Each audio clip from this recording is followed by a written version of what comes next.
Okay. Cool. Sounds good.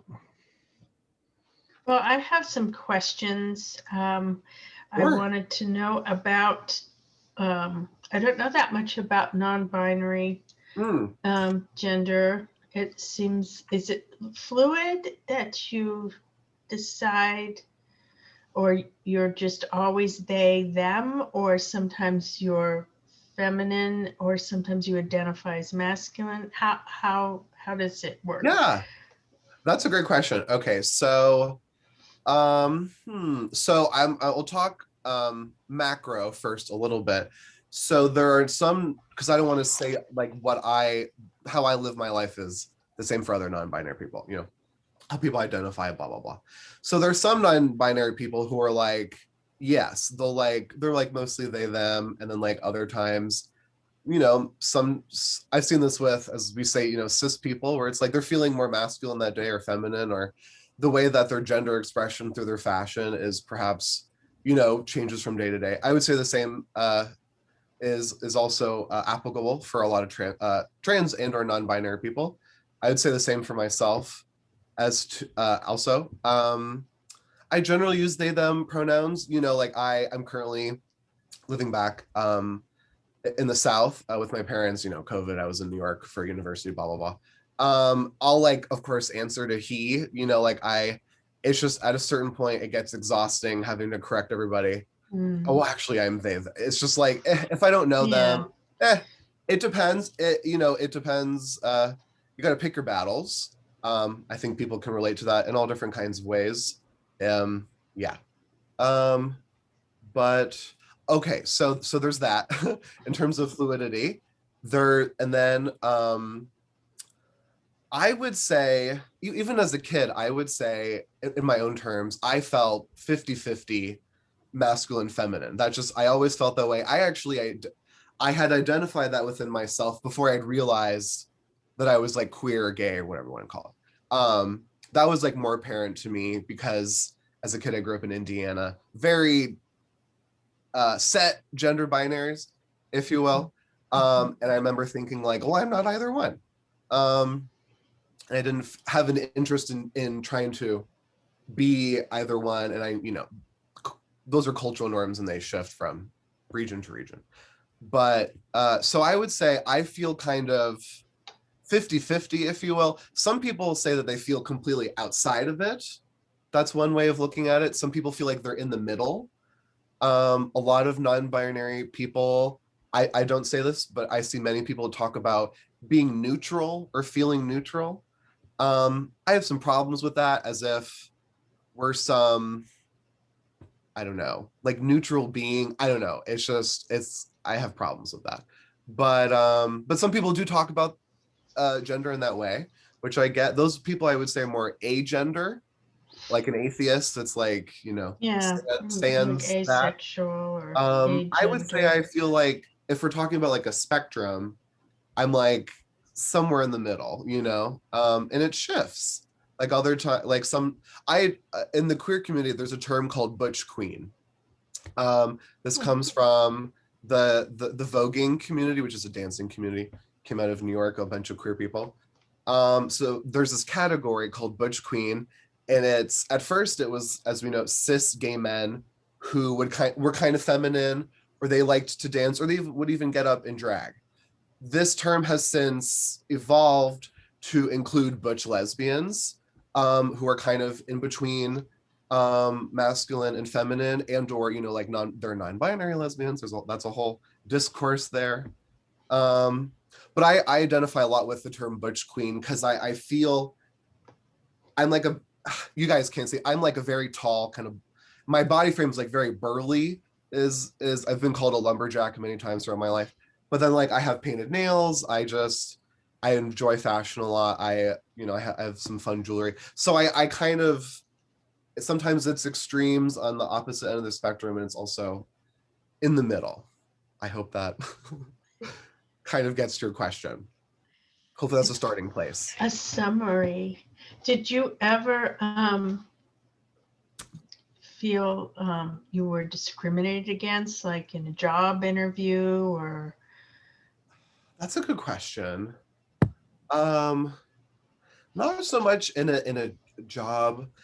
I'm in religious studies, and like all of my superiors are. I go to liberal arts college, and they're like all gay. Um, all my professors and superiors. So no, not so much there. There have been moments where I've definitely been like harassed on the street, of Oh, like really? uh trigger warning for a slur, but I've been called a faggot, and I'm almost 30, so it's kind of it happens in life. It's not good. No. Um Did you there's been ever like, like I'm feel for sorry. you? Did you fear for your life during this harassment? Did you think you were going to be So here's, hurt in any way? well, it's a good question. So in addition to talking about um gender and sexuality, I think we have to talk about race too. And so in the many, not many, just a few instances in New York in which I was verbally harassed. For one thing, I was in an area where there are other white queer people like me. So sometimes it was unclear if I was the one being harassed or someone else was. There are other times where it's completely clear that it was me because there is nobody else, as fabulous as I was, in the subway tunnel or what have you. But in terms of like safety, I was like concerned, but I also knew in the racial class hierarchy of like New York City, I was generally safe. I could walk up to a police officer, for better and for worse, and I could say, I feel threatened, please, like whatever. And they would probably take me seriously, especially when the person doing the harassing was usually a I'm guessing a houseless person of color who is probably experiencing um just some form of psychosis or some sort of um psychosis. It could have been very severe drugs. They could have also just been an asshole, excuse my language. But yeah. Oh, you can swear in here. Okay, yeah. It's just, yeah, I'm definitely concerned, but I knew that like my body would be protected by, like state agents. So yeah, it's like a mixed bag. And I'm like very tall. So people generally don't step to me, if you catch my drift. But yeah.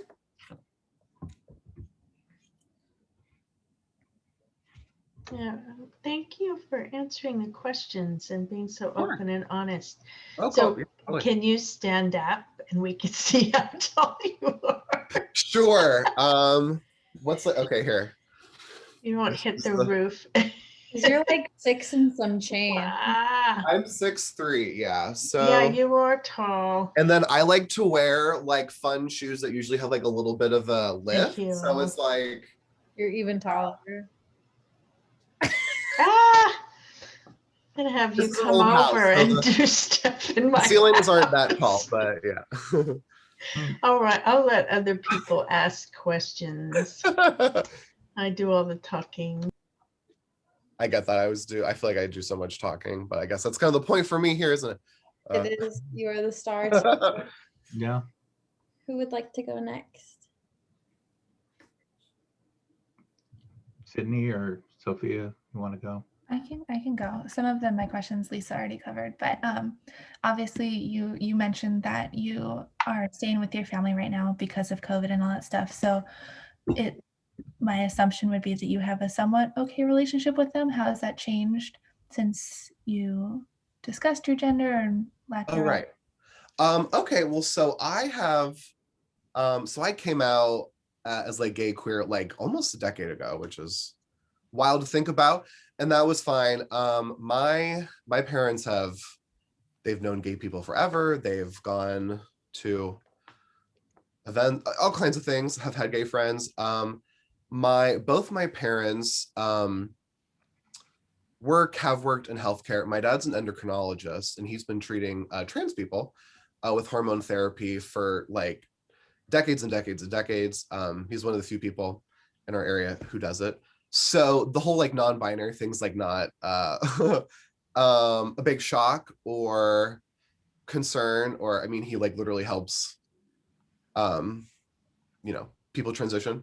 And then also my mom was in healthcare communications and was like really fun fact, Sophia, we've been friends forever, so Sophia knows my mom. My mom was communications director for the fifth largest hospital in the nation in Indianapolis. But so during that, she was in the middle of the AIDS crisis. And she had many friends who died during that, and she was also instrumental in getting communications out. And she's talked about how like there were times where various institutions like would try to get her to lie or cover up, and it's like, no, that's not happening. So I'm just painting a picture of like, these were my parents. They're very supportive. My mom like will actively correct people about just like all kinds of things, pronouns, whatever. She doesn't shy away from it. So yeah, it's pretty good. It's good. I feel generally grateful about it. It should be that way for, everybody. Yeah. And then you also mentioned that you're in school for religious studies. Yeah. And how, if at all, has that impacted your view on gender and sexuality, or vice versa, your view on religion because of that? Okay. Well, a lot. Short answer. So I don't even know where to begin. So, well, for me as a scholar, it's been really eye-opening to learn about contemporary and current queer religious leaders and theologians and scholar, all kinds of people, but then also historically various queer trans people who were really actively like redacted out of history by the very institutions that these people kind of did their ministry within. Women, queer coded people, it's hard to tell. These people were alive 1,000 years ago. But there's certain accounts and letters and such that suggest things. So that's been really eye-opening to know that like we're not like the first or alone, or I don't know, because there's a lot of discourse about that, especially again with AIDS crisis. We had a whole generation of people who died. And a lot of us feel like we don't have as many elders in our communities as other communities. But so that's been instrumental. It's also been great to have religious studies professors who are queer, trans, all over.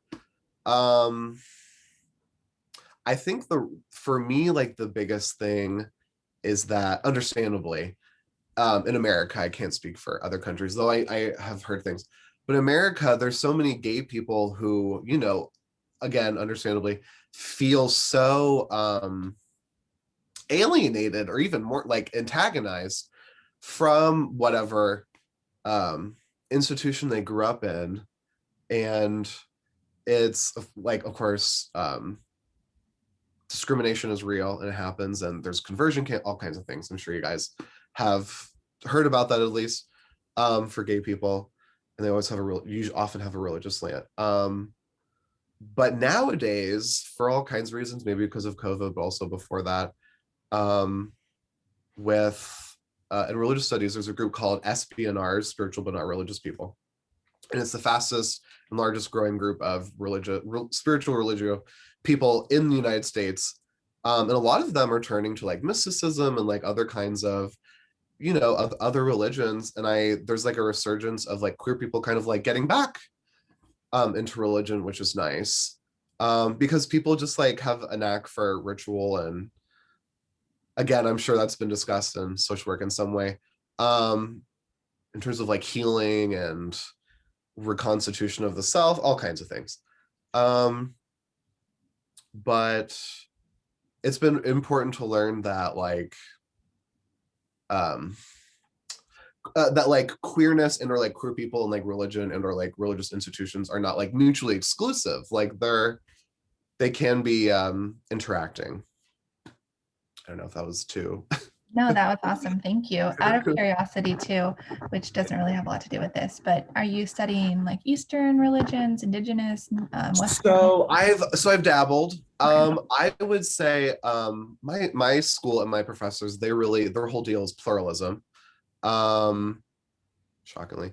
And they have their specialties. I don't really feel called to one particular religion or not. I currently, my thesis is about the satanic panics of the 80s and 90s, which is fun to talk about here because there's a big crossover with psychology and social work and the law, all kinds of things. But anyway, so Satanism, more so as a religio-social movements is very interesting. I am technically a baptized Catholic, so I track the Catholic Church and the goings on of that. I also, grew up, as I said, grew up in Indiana. We went to all kinds of Baptist and, the kind of newer Protestant churches. So that's of interest to me. But I don't personally, I'm a practicing mystic. But I don't claim one particular religion or another. But yeah, I study all kinds, usually through the lens of sexuality and gender, and then race and class. You guys know.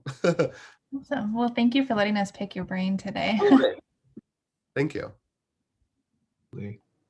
First, let me say it's a pleasure to meet you. I was just a little bit late jumping on. Oh, it's understandable. That's her questions are really a good, I guess, jumping board for kind of the questions that I had. The first one would be, as a member of, well, I want to say, I'm not going to define you as a member, but I have a friend who's a member of the LGBTQIA, or how many letters.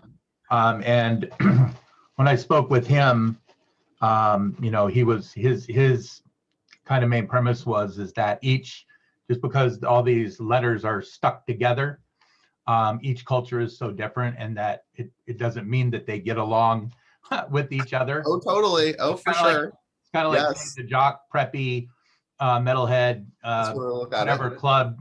They're all under the same roof of that high school. For sure. They all have very different cultures. So that would be my first question to you, would be, what's really been your observation of unity and communication within the community, and what do you think needs to change to really for you guys to advocate towards equality and equal rights?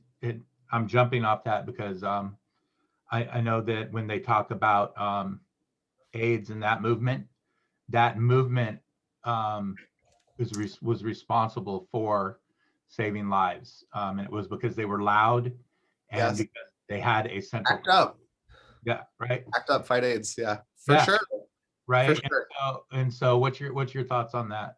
Okay, this is a great question. I think about this constantly as a member of, I say the queer community. With people who'll get it, I joke, about the Rainbow Mafia and the alphabet, army, all that. It's fun to joke about. I like to say the gay agenda just to turn it around. And anyway. I frequently think about this discourse. I have queer and gay and trans and lesbian and non-binary friends, like all over the spectrum. Right now, I'll speak for right now at first.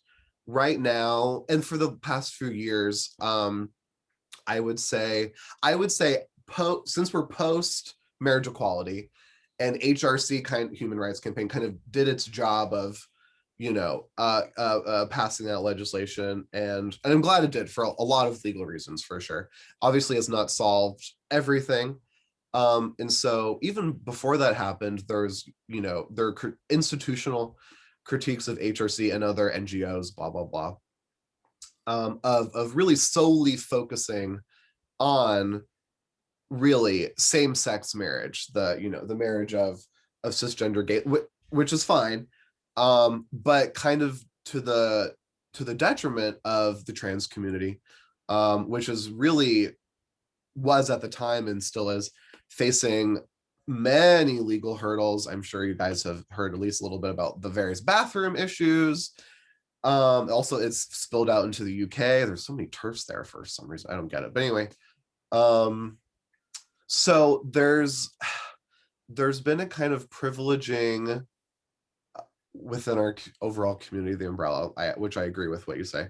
A kind of privileging of like the cis gays, usually white, usually the people who have enough money that like getting married would like mean certain things for their tax base, as opposed to like trans people who have maybe $200 to their name in terms of savings. So it's a different story. I not to go on and on about it, I do think their major I don't know, catalysts of schisms are race and class. Again, for one thing, the community at large is very segregated. It's incredibly segregated, actually, it's very disappointing. It also depends where you live, and what kind of scene you're into. But I would say one way to look at it is race. Another is class, which of course intersects with race. And like, just from my own experiences in New York, one example of kind of like racial and classist segregation, and it's not like people are like actively choosing of like, well, let's, you know, be exclusive. It's just like, well, we want to go to a certain party, and the entry is $25-$30. Okay, let's go. Only a certain kind of subset of people is going there. Same for the suggested, you know, $5 fee cover whatever for like the shitty basement bar in Bushwick or whatever, but there's like the best drag performances there. Everybody there though probably is not in college, does not have a college education. You see where I'm going. I think those are like major reasons why the community is at odds, but it's also, it's just like they're not intersecting, and especially with, it's like complicated. It's like, it's not entirely bad, you know, like 50 years ago, like a gay man could get fired from his job, or gay whatever, for people finding out. But nowadays it's like, and I know I'm part of this, I come from a well-to-do family, we're all very educated, I am going to be very well educated. There are certain people within the community who are part of like the professional class, as opposed to people who work in more informal markets, or who rely on a cash income as opposed to salaried or whatever. And there are major like class differences. I think that's one big thing. And then I think a lot of like kind of, there's also like an age component where the kind of the older, like well, may he rest be, like the Larry Kramer crowd, and much older, but and then like the kind of middle-aged crowd of kind of like white gays, or not even all just white, but just like that kind of like the gay and queer and trans baby boomers. A lot of their attitudes are of like, I did the work. You know, like I did the good fight. I went to the protests, you know, active fighting. I did all of that, like, retired. We don't have the energy, and maybe not even the money, to do this whole new round of the trans bathroom bills. And there's several Supreme Court cases pending, about multiple things there. You know, it feels like there's a new lawsuit that pops in this state or that state, about trying to ban hormone replacement therapy, you know, all kinds of things. Yeah, it's multi-pronged. There are absolutely schisms. There's multiple reasons why, and what do I think we should do to solve it? It's a good question. I think I don't have a perfect answer, but I do think the things that, for better or for worse, that the organizing, the social organizing, and the institution of like mutual aid, during the summer, in terms of like actually dispersing funds Mhm. and actually helping to there's a term for that. It's fine. But the building of wealth after the various protests and and people getting murdered, all kinds of things. I think that was a good example of people at least trying to learn. Um, it's a starting place. It's terrible that people died and essentially became martyrs for such things, but yeah, No, I don't have a definitive I agree, and I think thing. again, I go back because I agree. I was an '80s kid, and Oh, what really spawned that movement was that AIDS became an everybody problem, yes, absolutely. and in that moment, we were all able to say what really matters is our safety and well-being, and that actually helped everybody to rise above, like you're saying, class structuring, and say this is an everybody problem. How do we solve this? And that's going to tail into my next question really well too. I think the A in the advocacy is like the newest tag that they put on the LGBTQI and A, right? And so the advocacy, right? Um, one of my friends is his excuse me, her opinion is that the advocacy people that carry that A title use it improperly, and Hmm. her thing is that it's uh, she's over in Seattle in the club scene, does a lot of DJ work and stuff like that. Is that people use that advocacy title to get into the clubs, to promote Yeah, their stuff, and to take do, up space. yeah, right, Yeah, for right. sure. And so that would be my next question is, do you believe that the A in the advocacy title is something that should be inclusive to this culture? And if so, what role should that advocate play to be value to the community rather Right. than to be able to use that as leverage? Totally. Okay. So first I want to say, so there is discourse, of Mhm. course, about the A itself. And correct me if I'm wrong. So I've kind of heard people say advocate. To me, it's more common for people to say I'm an ally.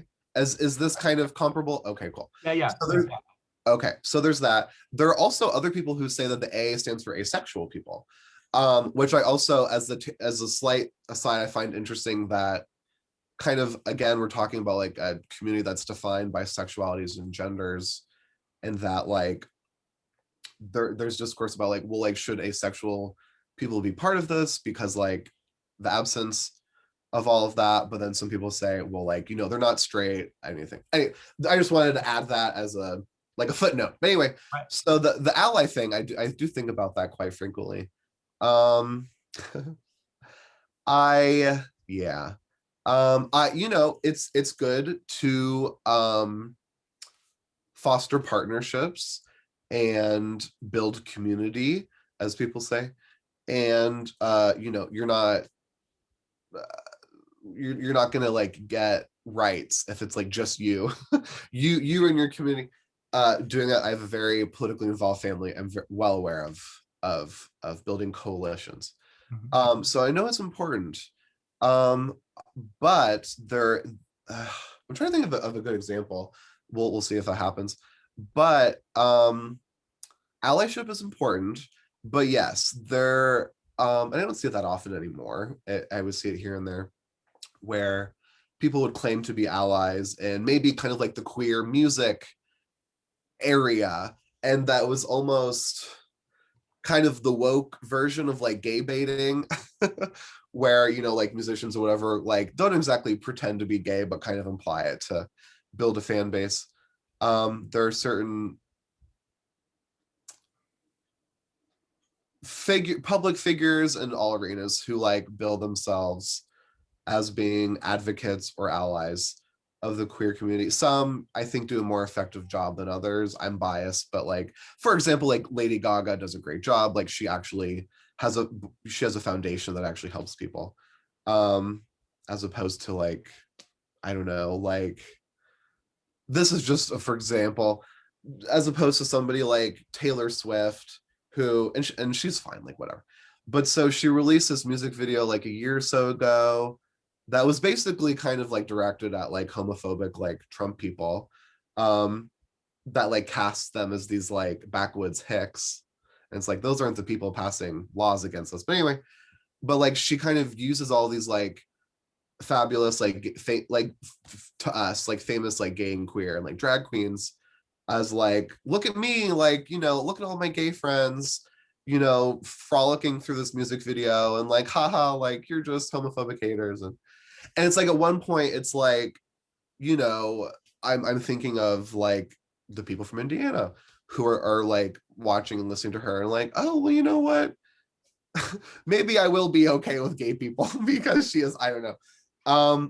But at the other point it's like well-intentioned, I think, but it's still like, I don't want to say it's not enough because it's like I didn't ask her to do this, but it's she's not like really identifying who are the ones that are like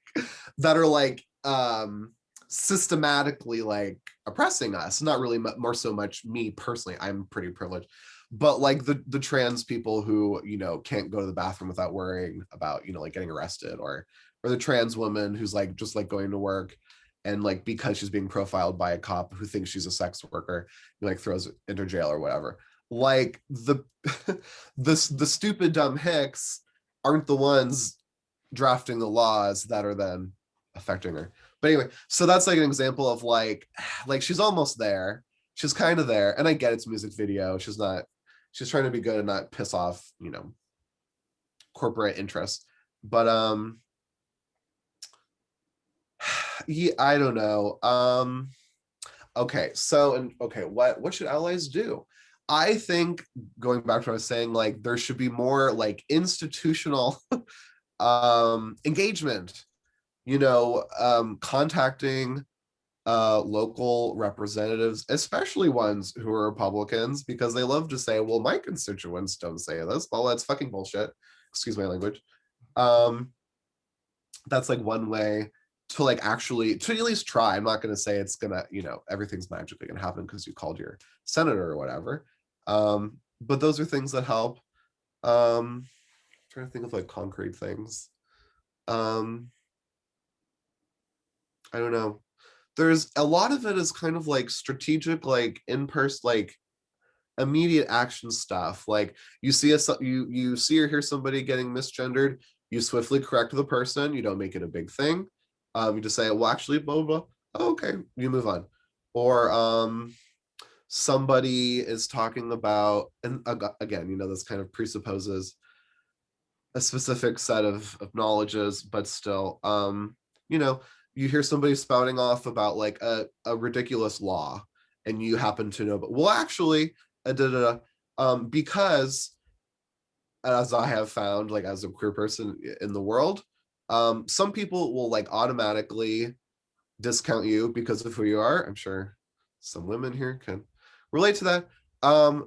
It happens. So an ally can kind of be that like bridge person who maybe, I don't want to say the bigot, the person who is just starting their journey,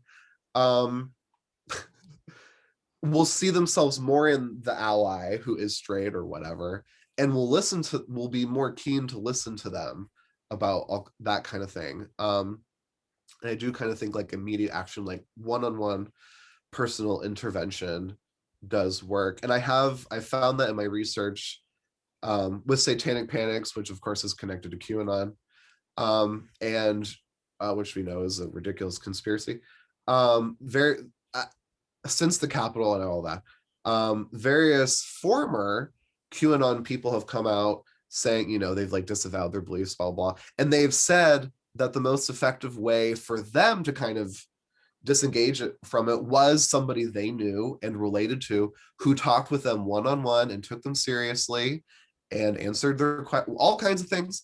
And it helped, as opposed to like, read a goddamn book, you cis asshole. I agree. Yeah. I really do, because anytime you're talking about cults, groups, cohorts, anything like that, they're built on foundational structural truth. Yes. And a lot of scarecrows and red herrings, so to speak. Absolutely. Completely. Right? And that's where the buy-in comes in. Yes. Right? And so it's actually again a great lead-in for my next question. Obviously, we're all working to become therapists, right? And I would just like to ask you, because you're talking about working with someone, actually sitting down and having a real conversation. How can I talk with you so that, if you say we use QAnon, for example, how can I talk with a QAnon person so that they would have enough respect to say, like, thanks for not telling me I'm a crazy loony motherfucker, Right. right? And actually showing me the facts so that Yeah. I can take the truth and separate it from the reality, right? Yeah. To me, that's one of the strengths of a counselor. So for you, the question would be, if you were to go to therapy, and it wouldn't have to be for sexuality, it could be for anything. If you were to walk into a counselor, what would be the most important trait for that person to have for you? Interesting. Well, I have been to therapy. Huge advocate. Love what you guys are doing. Okay, so that's a great question. Okay, so all right, so I'm going to speak from my subjectivity. As you may tell, I'm a very conversational person. I'm a very talky person. So I think I would benefit from somebody who, again, can have a conversation without I've had great therapists. I don't think I've ever had a bad therapist, but I've had therapists who are kind of too obvious about being analytical. It's a bit of a tell, and it kind of takes people out of, I've heard this from other people too, of a session, where it's like, well, what are they thinking? Now sometimes that's like unavoidable, especially if you're dealing with somebody who maybe has paranoid tendencies. But for me personally, somebody who can hold a conversation, not just hold a conversation, but like guide it like to a point. I do find it helpful when there's at least some sort of, it doesn't have to be a goal, but like a driving force maybe, to discuss whatever it may be.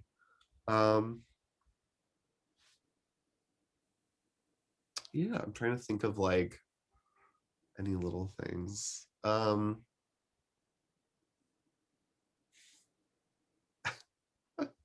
It's, again, my own subjectivity. I've people know when they're being patronized.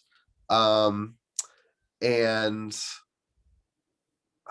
when people know you're trying to like do this to them, it's just like, just chill out. Yeah, that's what I would say. But I also, it's hard because, like, in some situations you have to do that. I get it. It's tough. I couldn't be a therapist. Well, I want to thank you. I learned a lot from listening to you, and I really appreciate you taking the time to do this. So Thank you. I can talk for hours when I'm interested in the subject. So I'm gonna throw it over here to the girl with the awesome last name, and let her take over. Yes, my shared last name with my Miss colleague. Jackson. That's me. So I will say I didn't come with any questions in mind because I do know you so well. So I wanted to see where the conversation with my Yeah, great class questions, went. everybody. Yeah, great questions. So what I found to be a common denominator was the talk of privilege and education and access. And my curiosity lies in how much your access to a higher education enabled your ability to explore your identity. That's a great question. Okay, so in terms of history, a lot.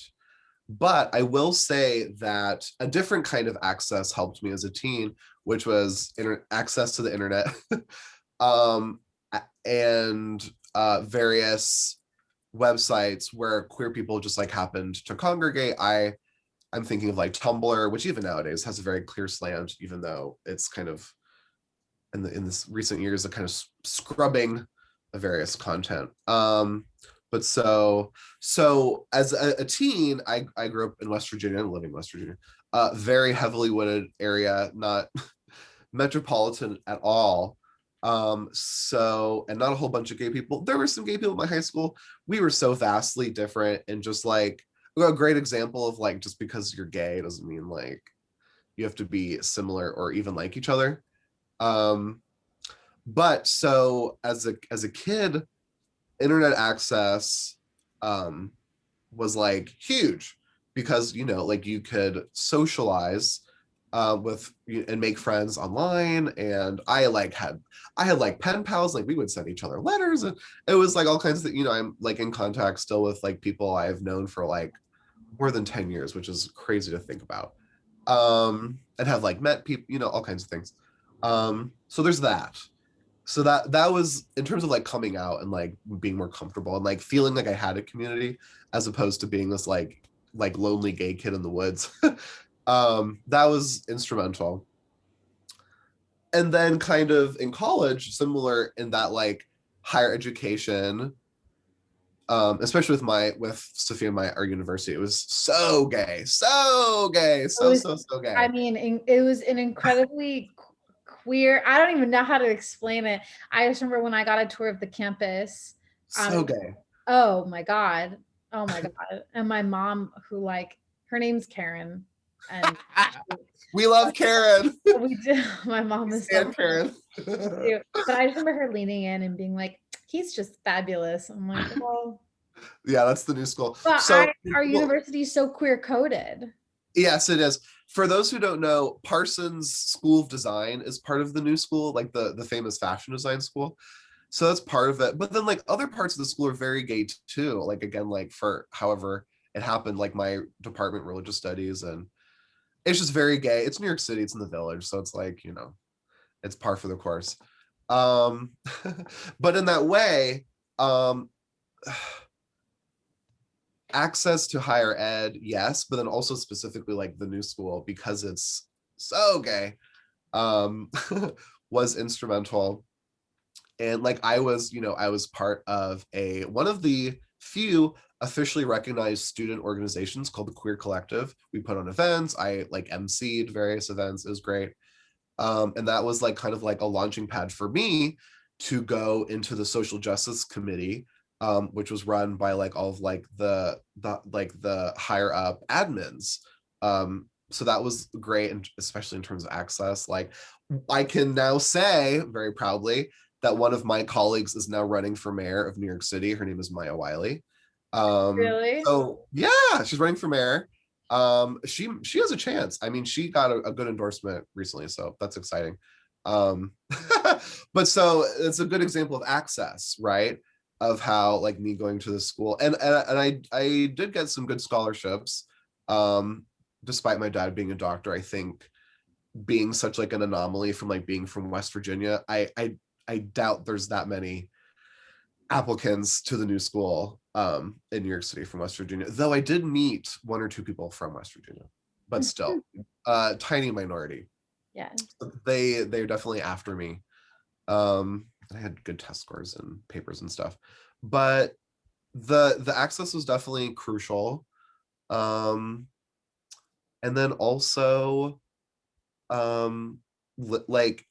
geography and like location, because at first like I lived in the dorms, like which were also in the Village, so that was great in terms of like going out to bars and just like meeting people, blah blah blah. And then my first apartment was in Flatbush, which I love. Not a gay neighborhood like at all whatsoever. Nowadays it's been a little bit more gentrified, so yeah, But when I was there, not so much. Then I moved to Bushwick, which is a notoriously gay neighborhood, and that was also very helpful. You know, like we went to drag brunches like all the time and drag shows and just like fun clubs and bars and like a total like multitude. Like it wasn't just like one kind of gay or like whatever that means. So yeah, different kinds of access. And then also like, you know, I had the privilege of like, you know, having my life supported by my parents as opposed to like a kid from a more working class area who, you know, they might be able to get in. It would be more difficult to live that lifestyle because it just requires more money. It just does. Yeah. That's the only question I have because I could ask you a million questions forever. And I think you've did so much for us. So thanks, Elliot, Thank you. for hopping on. I know it's getting late your time. So Elliot's on the East Coast, as they said, in Virginia. Yeah. So, or West Virginia, whatever. It's all south to me. Some people say Western Virginia, and I'm like, you guys, like there was like a whole war, the Civil War, and the state kind of byproduct. Anyway. So I don't have anything else. Have any follow-up questions or anything? I just wanted to thank you for your time and your openness and being able to explain everything to us and being so expressive and, you know, talking about your different biases and your hopes and your experiences. It was just great to have someone so open and honest. Yeah, well, I try. This is, I think, a great opportunity to talk about stuff with people who are gonna be shaping and changing lives. And I'm an aspiring academic, so it's good to, you know, work on presentations and talking with people in all kinds of sectors. Absolutely. Yes. Thank you so much. Thank you very much. I love you very dearly. Totally. Okay. Should I just go now? I'll leave you guys alone. Yeah, I think we'll all just chat for a second, Bye. probably. Have a great Bye. have a good night, I'll y'all. talk to you later.